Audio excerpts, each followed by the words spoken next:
সাধারণত চৈত্রে গরমের দাপট শুরু হয়, এবারও তাই হয়েছে। তবে চৈত্রের বিদায়ের দিনে আজ রোদ ও গরমের দাপট একটু বেশি ছিল। আবহাওয়া অধিদপ্তর জানায়, রাজশাহী, ঢাকা, খুলনা, বরিশাল, চট্টগ্রাম ও সিলেট বিভাগের উপর দিয়ে মৃদু থেকে মাঝারি ধরনের তাপপ্রবাহ বয়ে যাচ্ছে, যা আরও বিস্তার লাভ করতে পারে।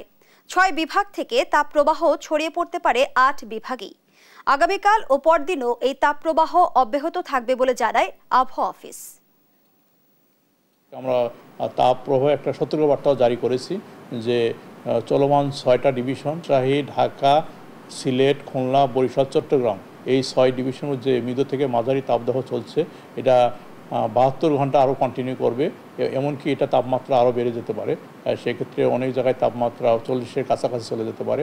এবং যেহেতু আপাতত 3-4 দিন বৃষ্টির সম্ভাবনা নেই, সেক্ষেত্রে সহসাই যে এই যে গরম, এটা কমবে না।